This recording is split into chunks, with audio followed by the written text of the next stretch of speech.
Hey guys, so in this video, I wanted to expand on a tweet that I put out recently where I said that the USA is one of the least traveler friendly countries to visit in the entire world. Why is that? Why is the USA so hostile to travelers? Why is it so not travel friendly? Like there's so much to see, there's so much to do. You can go to the Grand Canyon, you can go to Wyoming, you can go to Boston and walk the cobblestone roads. And I'm sure lots of tourists from all over the world would love to do things like that. But the problem is the USA is so inaccessible to travelers that the US must be missing out on a lot of potential tourist income to the tune of billions of dollars just because it's so difficult. But what makes it difficult in the US? What makes it not travel friendly? Well, for one thing, hotels are 150 plus dollars a night. Hotels have basically doubled since 2020. And I think there's a bit of a monopoly going on there with like the hoteliers associations of the United States because I don't know what's explaining why it's so much more expensive for a hotel in the US. Really, even in the middle of nowhere, even beside the highway in Kansas, it's still $150. It doesn't make sense. The next thing is you need a car in most places. So if you're visiting the US, you basically always need a rental car as well, unless you're going to New York City or a couple of really specific places. But really, for much of the US, you're going to need a rental car, which means not only paying for the rental car, but also parking the rental car, finding a hotel or Airbnb that has parking, and it's really hard to park if you don't have the sticker and blah blah blah. It just makes the whole thing a lot more complicated. Next is the downtown of every city is dangerous and full of crazy homeless people. So normally a traveler, they want to be downtown because that's where you have a walkable area where there's grocery stores walking distance. You don't need a car. You can go to the barber shop. You can go to the cafe, all that good stuff. The problem is the only places that are still civilized in the US are suburban areas that are also, of course, very inaccessible to a traveler, right? Like if a traveler's coming to, say, Atlanta, they would think, well, I want to be downtown Atlanta. But then they find out that it's a ghost town on weekends. It's still not even that walkable. And there's nothing to do at all. And maybe they should have stayed in Buckhead, like an hour away in some random suburb.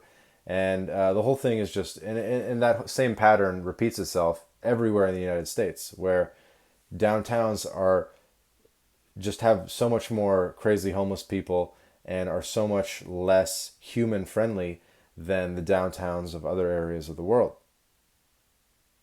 The next thing is airport security is a nightmare.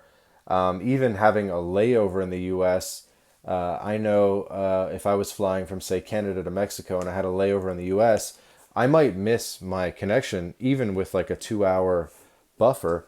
Usually, everywhere else in the world, if you had a 2 hour layover, that's more than enough time to make your next flight. But the problem is with the US, you have to kind of go through security again. The security lines are a nightmare, and the whole thing's just a nightmare every step of the way. And that's layovers, which is obviously a specific example. But when you're coming into the US, if you don't have global entry, if you don't have TSA pre-check and you're trying to enter into the US and you have to go in that normal line, you're going to be there forever. You're going to be there well over an hour. It's not easy to enter the US via an airport, especially if you're not Canadian and don't have global entry, because you kind of get some special lines in that situation. But for most people, it's even worse. And then border agents are openly hostile. Um, for a while, I think I had like a red dress number, it's called, which is basically like an X where they, bring you over for a special screening. It wasn't related to anything My Latin Life. This was like years ago, maybe like a decade ago, and that took a long time to resolve. But border agents are openly hostile to everyone. They're hostile to Americans. When Americans come back, any American listening to this, they know like they've been harassed coming back into the U.S., whether at a land border or flying in. Basically, they give everybody a hard time. It's not a very warm welcome. And then most airports aren't connected to any sort of public transportation, so you have to take like an $80 Uber to the downtown. and you're basically just getting ripped off from the second you leave the airport. Okay. And then as a last thing here, I was curious how much an Airbnb would cost in the US. So I picked a random city. In this case, I picked Raleigh, North Carolina. This is definitely tier, would you call it tier B or tier C city? Probably tier C city, right? And so I did September 1st to 30th, which is 4 weeks in advance. And I'm looking for a monthly rental for the entire place. And I did the filter, and there's literally nothing under $2,700 for 1 month in friggin' Raleigh. I guess this is Canadian dollars, but you kind of get the idea. So 2,700 Canadian for the cheapest thing for a month, and really the recommendations are saying you should be spending at least 3,500 Canadian just for a 1 month. So that's Raleigh.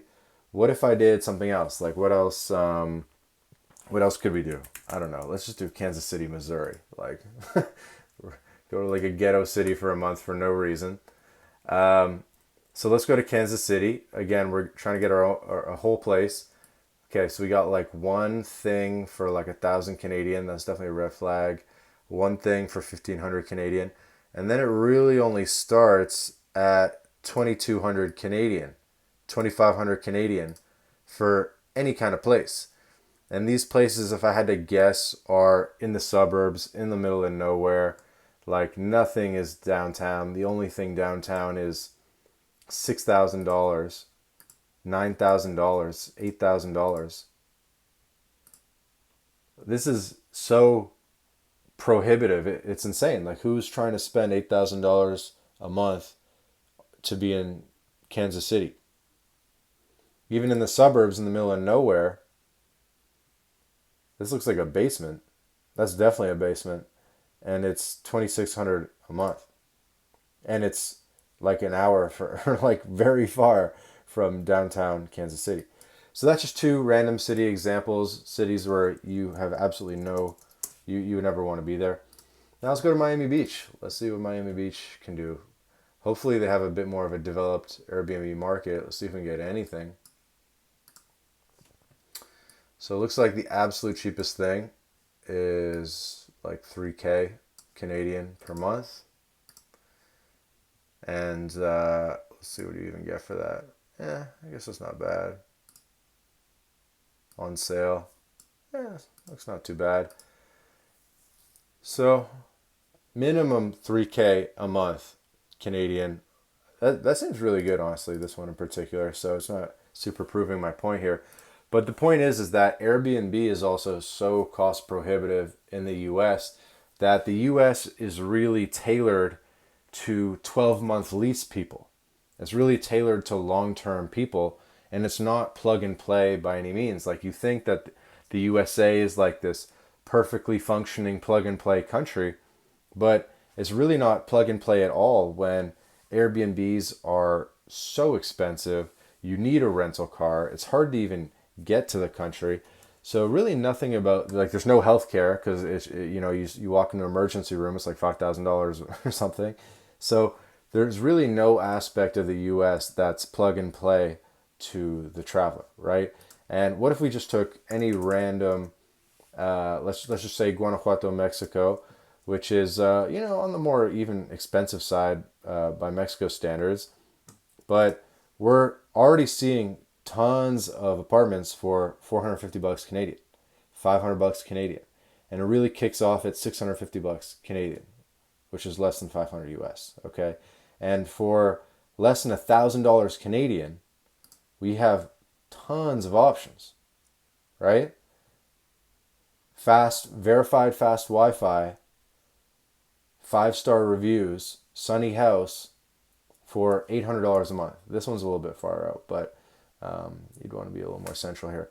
But you can just see how it's less than half the price. It's 1/3 the price to get an Airbnb here in Guanajuato compared to even downtown Kansas City, which would probably be hell living in downtown Kansas City, to be honest. You'd just be going to get food at Jack in the Box or something. It'd be terrible.